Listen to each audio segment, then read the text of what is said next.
오늘도 예배 성공자가 되시기를 주 이름으로 축원합니다. 세상에 있는 모든 존재 위에는 다 그에 따르는 이유가 있고 목적이라는 것이 있습니다.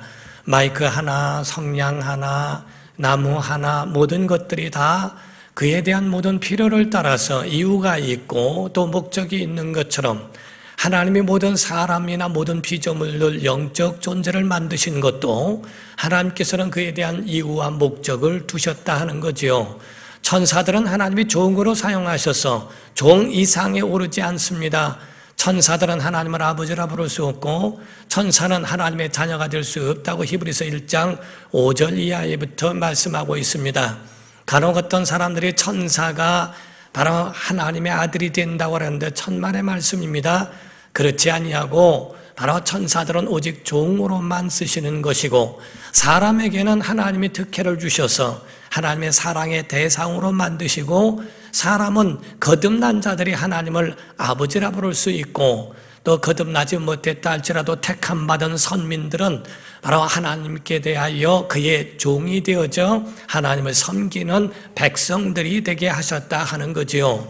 하나님이 세상을 만드셨을 때에 그의 목적을 보게 되면 이사야서 43장 이하에 보게 되면 첫 번째 내 백성을 바로 내 백성은 나를 찬송하게 하려 합니다. 두 번째는 나의 영광을 위하여 지었다. 세 번째로는 에베소서 2장 10절에 말씀하시기를 바로 우리를 지으신 것은 선한 일을 위하여 지으셨다라고 말씀을 하셨어요. 하나님의 백성들이라고 한다면 하나님의 영광을 위하여 하나님을 찬송하기 위하여 그리고 하나님의 아들이 이 땅에 오셔서 선한 일을 행하신 것 같이 우리도 착한 일을 행하며 살아갈 수 있도록 하나님이 우리에게 그를 위해 이유와 목적을 두셨다라고 말씀을 합니다. 우리는 세상 사람들이 가지고 있는 세상 사람들과 달라요. 세상 사람들은 육의 눈만 가지고 있지만 하나님의 사람들은 하나님의 영광을 볼 수 있는 영적 눈도 있다고 하는 사실입니다.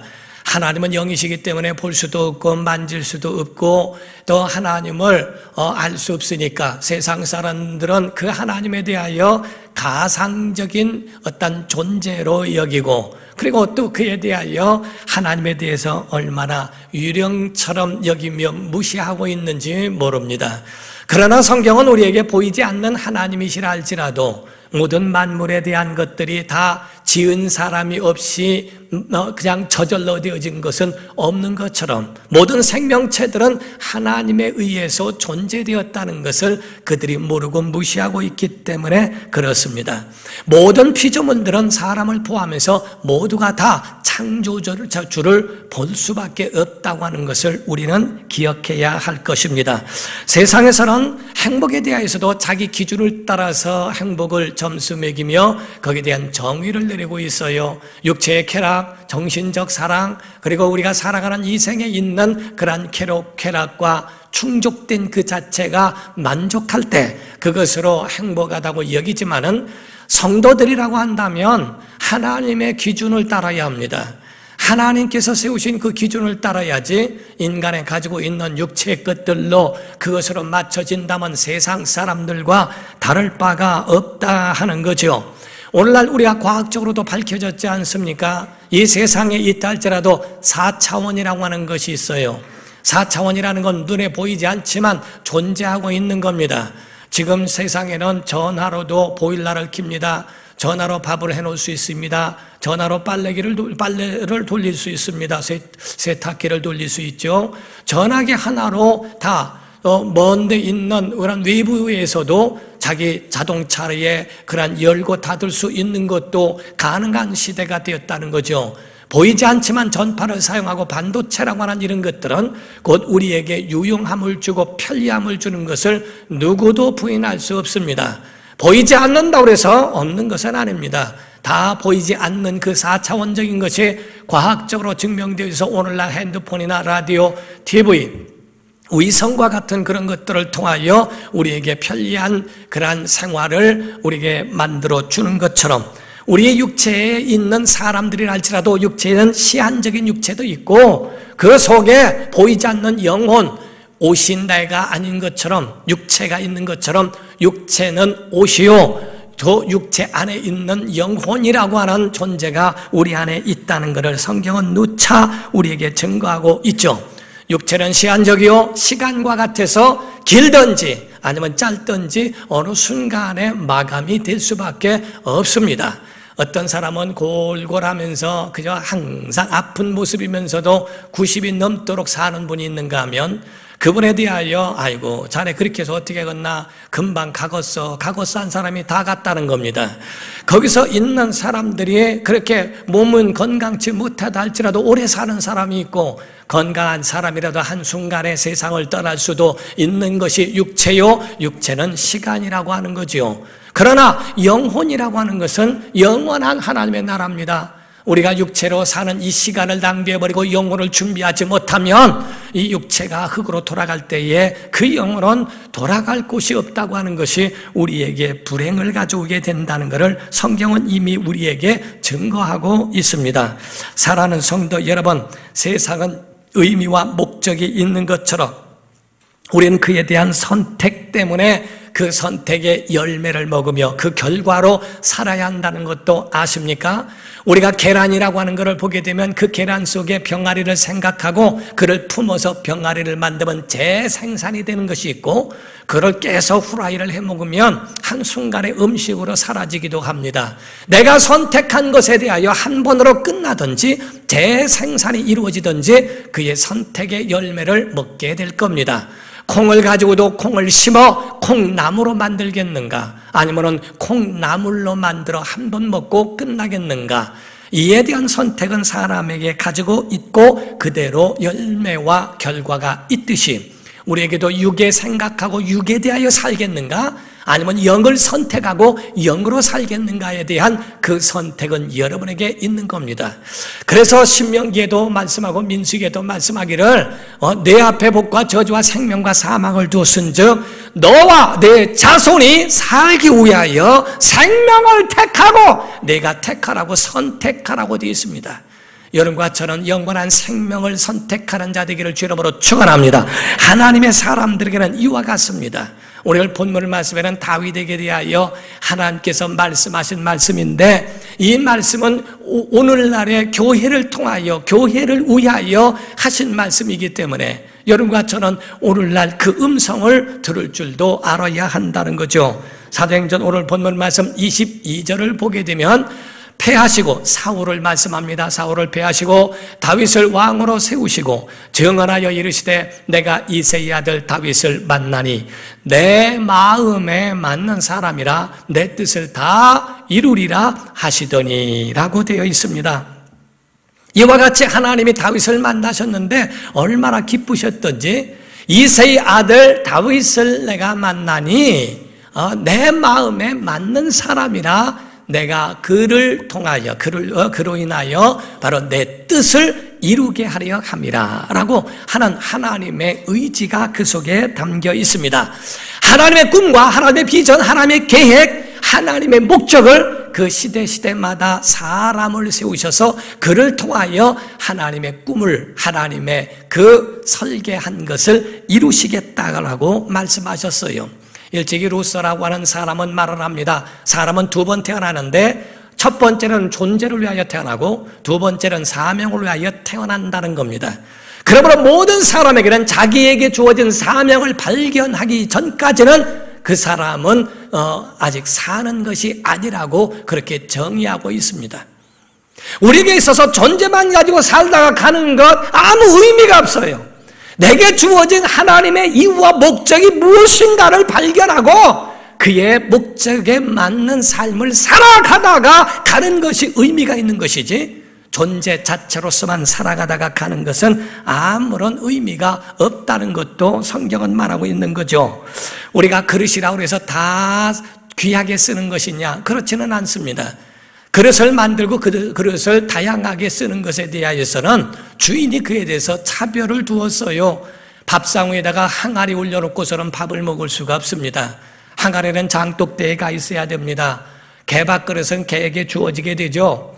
바로 가족들이 먹는 음식에 대한 담는 반찬과 밥그릇은 항상 주인의 손에 움직여지고 주인의 손에 항상 붙어 있는 것을 말합니다. 성경에 사람을 비유하기를 그릇이라고 비유를 했어요. 디모데후서 2장 20절과 21절을 보면 큰 집에는 금그릇과 은그릇뿐 아니라 나무그릇과 질그릇도 있어 귀하게 쓰는 것도 있고 천하게 쓰는 것도 있나니 그러므로 누구든지 이런 것에서 자기를 깨끗하게 하면 귀히 쓰는 그릇이 되어 거룩하고 주인의 쓰심에 합당하며 모든 선한 일에 준비함이 되리라 라고 말씀을 했어요. 그 사람을 그릇이라고 표현하셨는데 그 가운데는 귀하게 쓰는 그릇도 있고 개밭 그릇처럼 쓰는 천이 쓰는 그릇도 있다라고 되어 있습니다. 모두가 다 주인의 손에 의하여 쓰임을 받고 있는 그릇일진데 어떤 것이 귀한 그릇일까? 그것은 주인의 손에서 항상 붙어있고 항상 사랑받는 그러한 그릇을 가리켜 말씀하고 있는 겁니다.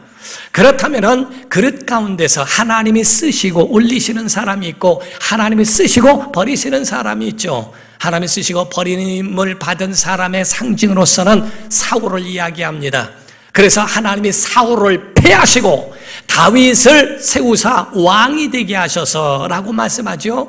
이 다윗에게 대하여서는 하나님이 쓰시고 올리는 사람, 올려진 자에 대한 상징으로서 다윗을 가리켜 말씀하고 있습니다. 사랑하는 성도 여러분, 교회도 마찬가지입니다.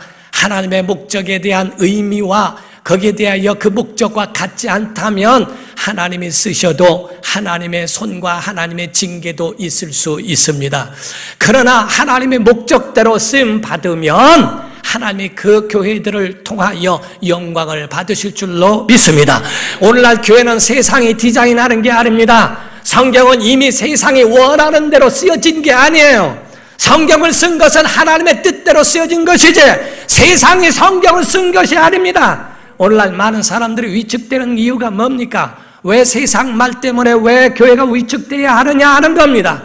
교회는 하나님의 말씀에 이미 우리에게 붙들려 있고 그 말씀에 의하여 우리에게 증거하고 있으며 이렇게 살아야 될 것에 대한 이정표를 말하고 있는데 왜 세상이 말하는 교회를 만들려고 하고 있는가?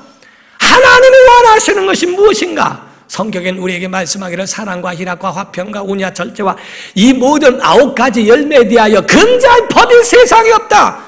교회에 대하여 금지할 수 없는 그러한 세상법에 저촉될 수 없을 정도로 그와 같이 세상에 유익을 주고 세상에 많은 이익을 끼치는 것이 교회라고 하는 것을 말하고 있거든요.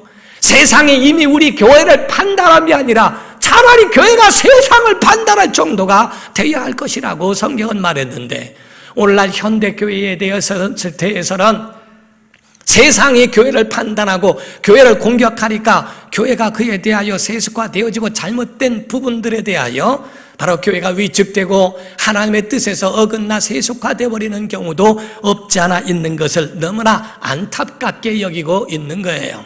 사랑하는 성도 여러분, 하나님의 교회를 세우신 목적이 있습니다. 그 목적의 3가지를 오늘 말씀드리고자 합니다. 첫 번째는 하나님의 교회를 세우신 목적은 예배입니다. 예배하는 곳이 교회인 줄로 믿습니다. 그래서 성전을 짓고 또 오늘날 큰 예배당을 짓고 그에 맞는 예배당을 짓는 이유가 뭘까? 예배하기 위함입니다. 교회라고 하는 것은 공동체를 말합니다. 구원받은 사람들의 공동체이기 때문에 건물을 말하지는 않습니다. 그러나 천안시에 있는 모든 사람이 다 한 군데 와서 예배하기는 어렵습니다. 그렇기 때문에 각 지역마다 교회들이 있고 그에 대한 목회자들이 있어 그 예배당을 짓고 상가를 얻고 하는 것은 뭐 하기 위함인가? 예배하기 위함이에요. 교회 예배당을 짓고 예배당을 얻기를 원하는 이유가 뭡니까? 예배하기 위함입니다. 출애굽기 5장 1절을 말씀을 합니다. 그 후에 모세와 아론이 바로에게 가서 이르되 이스라엘의 하나님 여호와께서 이렇게 말씀하시기를 내 백성을 보내라. 그러면 그들이 광야에서 내 앞에 절기를 지킬 것이니라 하셨나이다. 이렇게 말합니다. 바로 앞에서 모세가 말합니다. 출애굽을 시키기 위하여 바로에게 선포합니다. 하나님이 내게 이르기를 내 백성을 보내라. 내 백성이 광야에서 하나님을 섬기리라. 하나님께 절기를 지키리라. 예배한다는 거거든요. 성막을 지은 이유도 하나님께 절기를 지키고 하나님 앞에 예배하기 위하여, 오늘날 예배당을 지는 것도 예배를 목적으로 하고 있어요. 과연 예배 가운데에 우리가 정말 그 목적을 잘 가지고 있는가? 오늘날 어떤 사람들은 교회 자체가 구제손줄로만 알고 있습니다.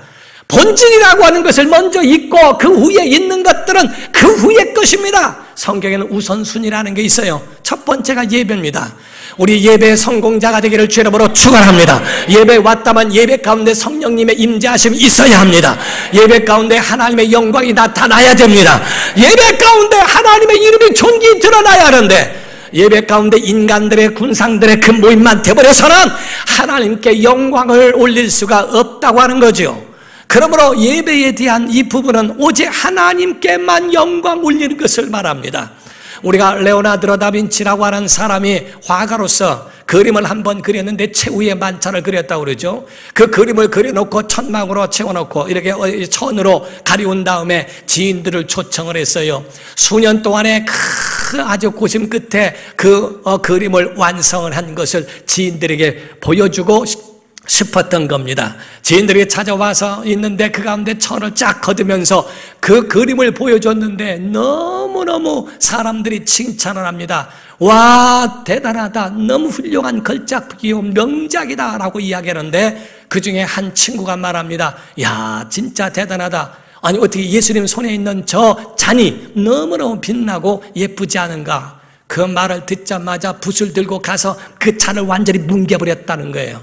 사람들이 깜짝 놀라서 왜 그 지금 수년 동안에 한 그 걸작에 대하여 한순간에 뭉겨버리는가 물었습니다. 내 의도는 그게 아니요, 내 의도는 예수님이 돋보여야지 왜 잔이 돋보이느냐?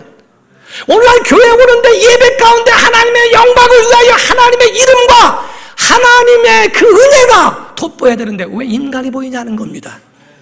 하나님이 돋보여야 되는데, 그 레오나르도 다빈치에 대하여서는 그거를 다, 나는 이 작품을 다 실패한 사람이라고 그거를 끝내버립니다. 사랑하는 성도 여러분, 우리가 교회에 온 목적이 뭡니까? 예배하기 위함입니다. 여러분과 저는 예배의 성공자가 되기를 주의 이름으로 축원합니다. 하나님의 얼굴을 배워야 하고 그의 음성을 들어야 합니다. 그의 말씀을 듣고 여러분의 영혼이 살아나야 합니다. 하나님의 말씀이 여러분의 영혼에 들어가면 치유가 일어나게 돼 있어요. 은혜가 일어나게 돼 있어요. 여러분 영혼에 정말 그 10년 가운데에 침체됐던 영혼들이 살아나게 되어 있다 이 말이에요. 우린 예배 가운데 와서도 전혀 하나님과 상관없는 삶을 살다가 끝나서는 안 됩니다. 사랑하는 성도 여러분, 에베소 교회와 버가모 교회라고 하는 교회가 있어요. 그 가운데 이 두 교회가 차이가 있습니다. 에베소 교회라고 하는 데는 진리의 입각에서 열심히 있었고 이단들을 추출해냈습니다. 그렇게 할 정도의 그러한 진리에 서 있었지만은 그에 대하여 성령께서 책망하신 것은 다른 것이 아니라 처음 사랑을 버렸다고 말씀을 했어요. 그런데 버가모라고 하는 그 교회에 있어서의 에베소 교회를 향한 그 하나님의 성령의 그 질책하심은 다른 게 아닙니다. 안디바라고 하는 사람의 순교자도 낸 대단한 교회지만은 책망할 것이 있다. 너희가 발람의 교훈과 니골라당의 교훈을 받아들였다라고 말씀합니다. 혼합주의가 되어버렸다는 거예요. 에베소 교회는 진리를 지키기 위하여 사랑을 희생해버렸고, 버가모 교회는 진리를 지키지 아니하고 사랑이라는 이름 아래 진리를 희생해버렸다는 거죠. 오늘날 교회 가운데 이 두 가지가 다 있어야 되는데 오직 열심히 있고 진리는 있으나 사랑이 떨어졌는가를 봐야 하고, 사랑이라는 이름을 앞세워놓고 진리를 희생케 한 것은 결단코 성령도 그에 대하여 인정하거나 용납할 수 없다는 거죠. 오늘날 하나님은 사랑이시다, 이렇게 살던 저렇게 살던 다 용서하실 거이다, 지옥도 없다, 뭐 세상에 있는 무슨 징계가 어디 있느냐, 하나님은 사랑이신데 천만의 말씀, 왜 지옥을 두셨을까? 예배는 하나님의 얼굴을 뵙는 겁니다. 그렇다면 이 하나님의 얼굴을 뵙는 자들이 영원한 하나님의 나라에서 얼굴을 뵙는 것인데, 이 땅에서도 하나님의 얼굴을 뵙는 예배 가운데 성공치 못하는 자가 과연 하나님의 얼굴을 뵐 수 있을까? 우린 예배의 성공자, 일평생 여러분의 가진 사모하는 마음이 되어야 하고, 예배 가운데 주의 얼굴을 배웠기를 예수 이름으로 축원합니다. 사람에게 시험 들면 예배 실패자가 되버려 자기 영혼에 대하여 얼마나 마이너스가 되는지 몰라요. 예배의 사람. 두 번째가 영혼 구원입니다. 교회를 통하여 영혼이 구원되지 않으면 안 됩니다. 우리끼리 좋고 우리끼리 기쁘고 우리끼리 행복하고 우리끼리 끝나는 거 하나님의 목적이 아니요. 첫 번째 목적은 예배이지만 두 번째 목적은 영혼 구원입니다. 우리를 통하여 몇 사람이나 구원을 받을 수 있을까? 우리를 통하여 많은 어떠한 사람들이 정말 하나님께로 돌아올 수 있고 이 하나님의 말씀을 그들에게 전하여 예수 그리스도의 말씀을 듣고 믿을 뿐만 아니라 성품을 갖고 세상을 이길 힘을 얻게 할 수 있을까? 우리가 영국 런던에 가게 되면 관광객들은, 믿는 관광객들은 한 가지 소망이 다른 게 아니라 웨스트민스터 사원을 보고 싶어 한다는 거죠.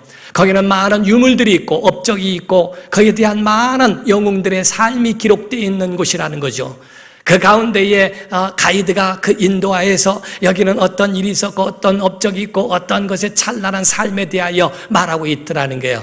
다 끝나고 난 다음에 한 사람이 엉뚱한 질문을 하나 했습니다. 가이드 양반 잘 들었습니다. 너무너무 훌륭한 웨스트민스터 이 사원에 우리가 보게 된 건 영광인 줄 압니다. 그런데 한 가지 질문이 있습니다. 이 사원을 통해서 몇 사람이 구원받았습니까? 아무 얘기도 못합니다. 교회는 예배하는 장소뿐만 아니라 몇 사람이 구원받았는가? 몇 사람이 하나님 앞으로 돌아와 예배에 찾아되었는가?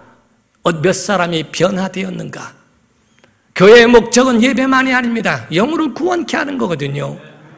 D.L. 무디라고 하는 사람이 복음 전도 집회를 하면서 많은 수백만 명의 사람들을 전도를 했어요. 그래서 집회 한 번 할 때마다 막 사람들에게 결실한 사람들 일어나로 해서 그들에게 예수를 믿게 하고 하나님 앞으로 나오게 하는 엄청난 말을 일을 했습니다. 유명해지니까 어떤 학자가 집회에 참여를 해서 그 설교를 들었어요. 설교를 들으면서 다 끝나고 난 다음에 평가를 했습니다. D.L. 무디를 만나서 이야기합니다. 당신의 설교를 잘 들었어. 감동적이기도 합니다. 그런데 참 희한한 일은 당신 1시간 설교하는데 철자법이 20개가 틀려. 어떻게 단어에 20개나 틀리고 말을 틀리게 하는 참 당신에게서 그런 설교의 은혜를 받고 감동을 받는 사람이 많다는 게 이해가 되지 않는다. D.L. 무디는 그에 대하여 반문을 했어요. 저는 배운 게 없습니다. 저는 예수님을 만났고 예수님을 증거하는 사람일 뿐이지 저는 배운 것이 많지 않은 사람입니다. 그럼 한 가지 묻겠습니다. 당신은 그렇게 유능하고 유식한데 당신을 통하여 몇 명의 영혼의 구원을 받았습니까? 유식한 당신을 통해서는 몇 명의 영혼이 구원받았는가? 아무 소리 못합니다. 오늘 많은 사람들은 자기 이야기하고 자기 모든 것을 이야기합니다. 하나님이 세우신 교회의 목적에 맞게 살고 있는가? 예배하는 자인가? 주일에는 어디 있는 겁니까? 주일에는 어느 장소에 있어? 아담아 내가 어디 있느냐? 주염석을 듣는 겁니까? 또는 정말 그 가운데 너를 통하여 몇 명의 영혼이나 네 가정은 구원받았니? 라고 물으시는 그 물으심에 대하여 우리는 그 앞에 서서 이야기하고 거기에 대하여 대답해야 할 때가 온다고 하는 거죠. 세 번째입니다. 교회의 목적의 세 번째는 그 시대의 희망이 되게 하셨어요. 교회를 통하여 교회를 가면 하나님이 계신 곳이지. 교회를 가면은 주님을 만날 수 있을 거야. 거기 가면 위로도 되고 거기 가면은 구원도 받고 어떠한 잘못을 하더라도 용서받을 수 있는 곳 교회, 주님의 사람들이 모여 있는 곳 교회, 그 교회를 내가 가고 싶다라고 하는 교회는 그 시대의 희망이 되어야 하는데 세상은 교회를 공격하게 되어 있고 교회는 그에 대하여 내놓을 것이 없다면 어떻게 하겠는가? 표류하고 있는 배들을 정박할 수 있도록 만들어주는 등대와 같이 그 시대에 방황하는 영혼들이 하나님께로 돌아올 수 있도록 만들어줘야 하는 교회의 사명과 목적이 있다 하는 겁니다. 우리 교회는 이 음성을 드려야 됩니다. 아까 말씀한 것처럼 13장 22절을 다시 한번 보게 되면 이 말씀이 있죠. 패하시고 다윗을 왕으로 세우시고 증언하여 이르시되 내가 이새의 아들 다윗을 만나니, 이거를 바꿔서 말합니다. 내가 그 지역에 있는 참 아름다운 교회를 만나니 내 마음에 맞는 교회로다. 이렇게 정말 내가 그 교회에 있는 성도들을 만나니 내 마음에 맞는 성도로다.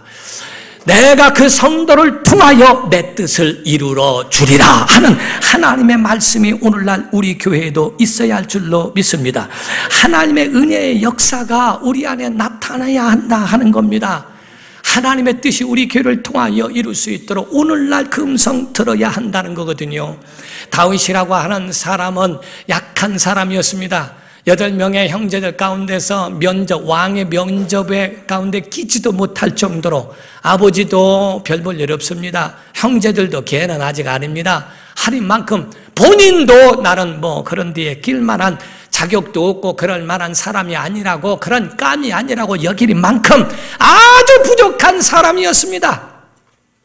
그런데 그 다윗이 하나님 보시기에 어땠는가?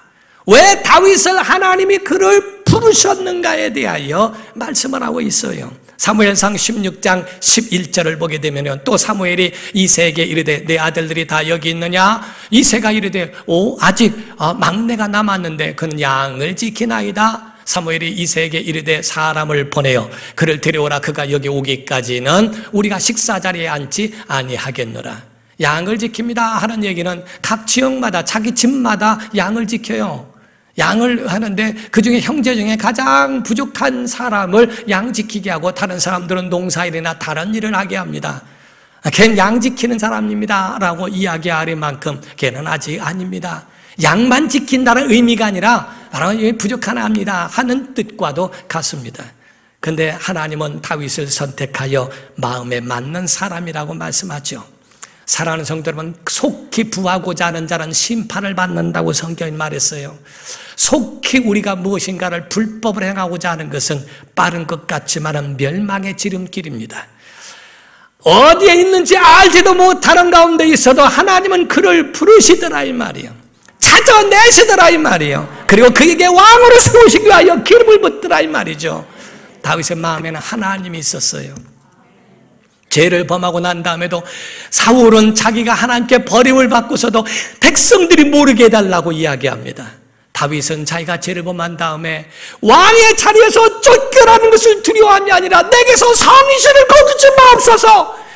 내가 이 왕관을 뺏기는 것보다도 정말 주의 은혜가 내게서 다 사라지고 녹아질까 봐 그게 두려워서 그 마음속에 하나님의 궁전에 있게 해달라고 기도합니다.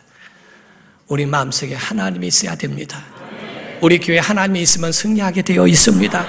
우리 교회를 통하여 하나님이 역사하시는 그 은혜를 생각하고 예배 성공자, 영혼을 구원하는 사람, 이 시대의 희망이 되게 하시기를 예수 이름으로 축원합니다.